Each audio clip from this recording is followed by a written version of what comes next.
So first మేష జాతకులకి మాట్లాడుకోవాలి అంటే మనం ఇందాక చెప్పినట్టు second lord, 9th lord, 11th lord చూసుకోవాలి. సో సెకండ్ లార్డ్ ఎవరయ్యారు? శుక్రుడయ్యారు. నేను ఇందాక చెప్పినట్టు శుక్రుడైనా మనకి గురుడైనా కలయిక ఉండాలన్నమాట. అలాగే Shani is also very important. So మేష జాతకులకి మనం అనుకున్నట్టు second lord, 9th lord and also అలాగే 11, 11th లార్డ్ కాంబినేషన్ రావాలి. ధనయోగాలు బాగా కావాలి అంటే వాళ్ళకి. అదొకటి కాకుండా ఏమవుతుందంటే లగ్నాధిపతి స్ట్రాంగ్ గా ఉండాలన్నమాట. ఇప్పుడు లగ్నాధిపతి ఎందుకు స్ట్రాంగ్ గా ఉండాలి అంటే ఫిజికల్ గా నువ్వు చేయగలగాలి. జస్ట్ జాతకం అలా ఉంది కనుక అయిపోదు కదా. సో స్ట్రాంగ్ గా ఉండాలి. అంటే ఆపర్చునిటీస్ వచ్చినప్పుడు నువ్వు ఆపర్చునిటీస్ తీసుకోవాలి, అది చేయాలి. అలాగే ఏంటంటే మనకి మూన్ కూడా వెరీ ఇంపార్టెంట్, చంద్రుడు కూడా వెరీ ఇంపార్టెంట్ అన్నమాట. కానీ మనం ఈ మేష లగ్నం గురించి మాట్లాడుకుంటున్నాం కనుక సెకండ్ లార్డ్ ఎవరయ్యారు? మనకేమో శుక్రుడు అయ్యాడు. సో 9th లార్డ్ ఎవరయ్యారు? మనకి గురువు అయ్యారు అనమాట. ఇప్పుడు గురువు ఉచ్చంలో ఉన్నారు అనుకుందాం. గురువు ఎక్కడ ఉచ్చంలో ఉంటారు? మనకి కర్కాటకంలో. సో 4th house అంటే ఏంటంటే ఆల్రెడీ డబ్బులోనే పుట్టాడు అని లెక్క అనమాట. కంఫర్ట్ లెవెల్ ఎక్కువ ఉంటుంది. సో అదొక పెద్ద ధనయోగం. నేను ఇందాక అన్నట్టు ఉచ్చంలో ఉండడం అనేది వెరీ ఇంపార్టెంట్. అదొకటి కాకుండా మనకి ఇప్పుడు మనం జూపిటర్ చూసామంటే, గురు చూసామంటే డబుల్ ఇది ఉంటుంది అనమాట. అంటే 9th కి 12th కి కూడా లార్డ్షిప్ ఉంటుంది, డబుల్ లార్డ్షిప్స్ అనమాట. సో ఈ కాంబినేషన్ కూడా బాగుంటుంది. అలాగే మనం చూసాము అంటే 7th లో కానీ లేకపోతే ఏదైనా మంచి కేంద్ర కోణాల్లో కానీ మనకి శుక్రుడు ఉండి, శుక్రుడితో పాటు మనకి లగ్నాధిపతి ఉన్నా లేకపోతే 11th లార్డ్ అంటే ఏంటి శని కలయిక ఉన్నా కూడాను మనకి ధనయోగాలు అనేవి ఏర్పడతాయి. అదొక్కటి కాకుండా ఇప్పుడు 9th లార్డ్ 11th లో ఉండడం కానీ ఆ టచ్ అనమాట. ఆ టచ్ వచ్చిందంటే మాత్రం తప్పక వీళ్ళకి ధనయోగాలు ఉన్నాయని మనం నిర్ధారించాలి. కానీ మోస్ట్ ఇంపార్టెంట్ ఏంటి, ధనయోగాలు ఉంటే సరిపోదు. ధనయోగం ఎప్పుడు వాళ్ళకి రిజల్ట్ ఇస్తుంది అనేది ఇంపార్టెంట్. సో అది నక్షత్రం పట్టి ఉంటుంది. నువ్వు ఏ నక్షత్రంలో పుడితే, ఏ నక్షత్రంలో ఏ రాశిలో ఉన్నావు ఆ రాశి పట్టి, ఆ నక్షత్రం పట్టి మనకి దశలు వస్తాయి అన్నమాట. దశా విశేషాలు వస్తాయి. సో ఆ దశా విషయాలు వచ్చినప్పుడు సపోజ్ నేను ఇందాక చెప్పాను కదా జూపిటర్ ఎగ్జాల్టేషన్ అని. సో సపోజ్ జూపిటర్ ఎగ్జాల్టేషన్ లో ఉన్నారు అనుకుందాం కాసేపు. వీళ్ళేమో పుట్టినప్పుడే వీళ్ళు పునర్వసు నక్షత్రంలో కానీ లేకపోతే మనకి పూర్వభాద్ర నక్షత్రంలో కానీ లేకపోతే విశాఖ నక్షత్రంలో పుట్టారు అనుకుందాము. సో తప్పక పుట్టినప్పుడే వీళ్ళు బాగా డబ్బున్న ఇంట్లో పుట్టారు. వీళ్ళకి లేకపోతే వాళ్ళ తల్లిదండ్రులకి వీళ్ళు పుట్టిన తర్వాత బాగా సంపద వచ్చింది, ఎందుకంటే వీళ్ళు కంఫర్ట్ లో ఉండాలి కనుక. అదే వీళ్ళు వేరే నక్షత్రంలో పుట్టారు అనుకుందాం కాసేపు, ఆరుద్ర నక్షత్రం గాని లేకపోతే మార్స్ నక్షత్రం, ఇప్పుడు చిత్త గాని ఇలాంటి మాస నక్షత్రంలో పుట్టారంటే ఫస్ట్ వాళ్ళు స్టార్టింగ్ ఏంటంటే కుజదశ మొదలవుతుంది. కుజుడు తర్వాత మనకి రాహు వస్తాడు. రాహు దశ 18 ఏళ్ళు, కుజదశ 7 ఏళ్ళు, మళ్ళా పాదాలు ఉంటాయి అందులో.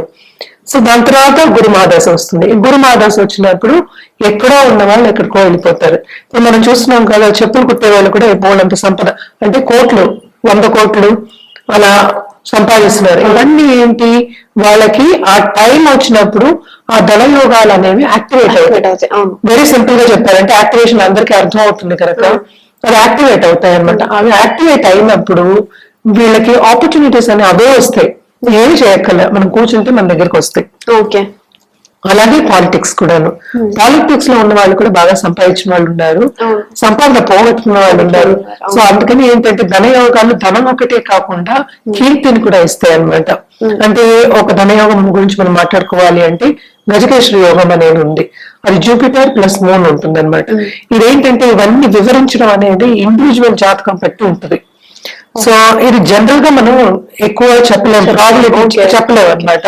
సో గజకేశ్వర యోగం ఉన్న వాళ్ళకి ఏంటంటే గజం ఎక్కే ఒక ఇది ఆపర్చునిటీ. అంటే గజం అంటే ఏంటి, పోషించాలి గజంని, అంటే ఎలిఫెంట్. ఎలిఫెంట్ ని ఎక్కి వెళ్ళాలి అంటే, ఊరేగించాలి అంటే అటు కీర్తి ఉండాలి. అంటే ఏంటంటే చాలా ఫేమస్ పర్సనాలిటీ అయి ఉండాలి. నెక్స్ట్ ఏంటి, ఇంకోటి ధనం ఉండాలి, రెండు ఉండాలి. అందుకని గజకేశ్వరి యోగం అన్నాం అనమాట. అలాగే లక్ష్మీ యోగాలు అంటాం. ఇందాక నేను చెప్పినట్టు సెకండ్ లార్డ్ 9th లో ఉన్న 9th లేకపోతే కలయిక ఉన్న రెండు ఒక ఇంట్లో అంటే ఏంటి కేంద్ర కోణాల్లో ఉన్నా. సో ఈజీగా వాళ్ళకి డబ్బు వాళ్ళు అట్రాక్ట్ చేయగలుగుతారు, డబ్బు వాళ్ళకి ఈజీగా వస్తుంది. అంటే ఏంటంటే జస్ట్ ఇలా థింక్ చేస్తే వాళ్ళకి డబ్బు వస్తుంది అనమాట. అలాంటివన్నీ కూడా ఉంటాయి. ఓకేనా. సో మనం ఇప్పుడేమో రాజయోగాల గురించి మాట్లాడుకున్నాము. అలాగే అవయోగాలు ఉంటాయి. అవయోగాలు అంటే ఏంటంటే అందరికీ ధనయోగాలే ఉంటాయని లేదు కదా. ఈ లగ్నం వాళ్ళకి ధనయోగాలు ఉంటాయి అని ఏం లేదు. సో అది ఏంటంటే వ్యక్తిగత జాతకం మీద ఆధారపడి ఉంటుంది. కాస్తో కూస్తో ధనయోగాలు ఉంటాయి, కానీ ఎంతవరకు పర్సంటేజ్ వరకు మనం సంపాదించుకుంటాం అనేది జాతకం పట్టి ఉంటుంది అనమాట. అంటే వ్యక్తిగత జాతకం గురించి. సో ఏంటంటే అవన్నీ పరిశీలించిన తర్వాత మనం చెప్పగలం ఎంతవరకు వస్తుంది అనేది చెప్పగలం అనమాట. ఇప్పుడు అలాగే ఏంటంటే దరిద్ర యోగాలు కూడా ఉంటాయి. అంటే అసలు డబ్బు లేని వాళ్ళు కూడా అది జాతక రీత్యా మనం చూసుకోగలం అనమాట. సో అందరూ ఏంటంటే జనరల్ గా పరిహారాలు చేయడం అనేది మంచిది. ఎందుకంటే అందరికీ ఉండరు, మనం చెప్పినట్టు కాస్తో కోస్తో ఉంటాయి, కానీ మంచి జాతకం లేకపోతే అంత బాగాలేదు జాతకం అనడానికి ఇది ఒక నిదర్శనం అనమాట. సో తప్పక నిత్యం లక్ష్మీదేవికి పూజ చేయడం కానీ, దేవి పూజలు నిత్యం చేయడం కానీ చాలా మంచిది. అందరూ చేయొచ్చు. నిత్యం చేయడం అనేది మనకు అనాదిగా సనాతన ధర్మంలో వస్తూనే ఉంది. సో తప్పక పరిహారం కింద డైలీ నిత్య పూజలు అంటే డైలీ పూజలు అనమాట. సో అమ్మవారికి పూజ చేయడం, అలాగే లక్ష్మీదేవికి పూజ చేయడం వెరీ ఇంపార్టెంట్. అలాగే కుబేర మంత్రం ఉంటుంది. కుబేర మంత్రం అనేది చాంట్ చేసుకోవచ్చు. ఎందుకంటే కుబేరుని మనకి తెలుసు, వాళ్ళంత ఆస్తిని ఇస్తారు అని, అంటే శ్రీనివాసుడు కూడా ఇచ్చారు, ఆయన ఇచ్చారు అని అందరికీ తెలిసిన ఒక విషయం. సో డబ్బుని ఆకర్షించాలి, డబ్బు కావాలి, జాతక రీత్యా కావాలి, అలాగే ఏంటంటే ఇంకా కావాలి అనుకునే వాళ్ళు తప్పక ఈ పరిహారాలు చేయడం మంచిది అనమాట. మిథున లగ్నం వాళ్ళకి మనకి చూసామంటే ఎప్పటికైనా జనరల్ గా మాట్లాడుకునేది 2nd, 9, 11th, 10th లాడ్ కూడా మనం చెప్పుకోవాలి. ఎందుకంటే 10th భావం అంటే ఏంటంటే మనకి కర్మ, 9th అంటే భాగ్యం. భాగ్యం అంటే భాగ్యాధిపతి ఎక్కడున్నా అక్కడ ఎక్స్పాండ్ అవుతుంది అనమాట. అది బాగుంటుంది. కానీ ఇక్కడ 2nd లార్డ్ ఎవరయ్యారు, మనకి చంద్రుడు అయ్యాడు అనమాట. సో మనకి రాశి కూడా అదే అవుతుంది. సో చంద్రుడు ఇంట్లో ఉంటే మనకి ఏంటంటే బుద్ధి బలం కూడా ఎక్కువ ఉంటుంది అనేది ప్లస్ పాయింట్. అంటే ఏంటి, బిజినెస్ చేసే వాళ్ళు కానీ, ట్రేడర్స్ కానీ అది బాగుండాలి. సో ధనయోగం అంటే ఏంటి, 2nd లార్డ్ 2nd హౌస్ లో ఉండడం కూడా ధనయోగం. ఓకేనా. సో 9th లార్డ్ ఎవరయ్యారు, మనకేమో శని అయ్యారు. అంటే కుంభ శని. కుంభంలో ఏంటంటే అసలు కుండ కదా, కుండలోంచి అసలు వాటర్ పోస్తూ ఉంటారు, తొలకిన కుండ అంటూ ఉంటాము. సో ఆయన ఓన్ హౌస్ లో ఉన్న, అలాగే టచ్ వచ్చిన, అంటే 2nd లార్డ్ తో టచ్ వచ్చిన, అలాగే 11th లార్డ్ తో టచ్ వచ్చిన. ఇక్కడ మనకి 11th లార్డ్ ఎవరయ్యారు, మనకి కుజుడు అయ్యాడు. సో టచ్ వచ్చింది అక్కడ. నేను కుంభంలోనే ఉండాలి అంటలేదు, కానీ ఆ ప్లేస్మెంట్ చాలా ధనం ఇస్తుంది. అంటే ఏంటి, భాగ్యము డెవలప్ అయి ఉంది. అంటే ఏంటి, ఫాదర్ నుంచి ఆస్తులు వస్తాయి వీళ్ళకి. ఆస్తులు రావడం కూడా మనం చూడాలి కదా. భాగ్యం చాలా బాగుంది వీళ్ళది అని చెప్పుకోవాలన్నమాట. అండ్ ఆల్సో ఏంటంటే శని ఏంటంటే పని చేయిస్తాడు, చేద్దాం కర్మకారకుడు ఆయన. అలాగే ఏంటంటే ఆయనకి ప్రీతి, అంటే ప్రీతి పొందారు అంటే ఆయన బ్లెస్సింగ్ ఉందంటే అసలు ఏం లేదు, అందరం ఎక్కిపోతారు అంతే. ఎక్కడో ఉన్న వాళ్ళు మనకి లిఫ్ట్ కూడా పనికిరాదు, మనకి హెలికాప్టర్ లో పైకి వెళ్ళిపోవాలంటే ఎక్కి వెళ్ళిపోతా ఉంటారు, అలా ఉంటుంది అనమాట. అంత సంపాదిస్తారు ఆయన. అలాగే మనం చూసాము అంటే మనకి 9th లార్డ్ సంగతి చెప్పాను. అలాగే 11th లార్డ్ మనకి కుజుడు అయ్యాడు. కుజుడు కూడా మనకి ఏంటంటే ఎగ్జాల్టేషన్ లో ఉంటే కనుక మకరంలో ఎగ్జాల్ట్ అవుతారు అనమాట. సో అది కూడా చాలా బాగుంటుంది, కానీ 8వ ఇంట్లో అవుతారు. సో వేరే వాళ్ళు ఇస్తారు అనమాట. సో లాట్స్ ఆఫ్ కాంబినేషన్స్ ఇలాగా. సో ఈ కాంబినేషన్స్ అన్ని వ్యక్తిగత జాతకం మీద ఆధారపడి ఉంటాయి. జనరల్ గా మనం చెప్పుకోవాలి అంటే రాజయోగాలు, లక్ష్మీ యోగాలు అంటే 9th lord and 2nd lord కలయిక ఎక్కువ అనమాట.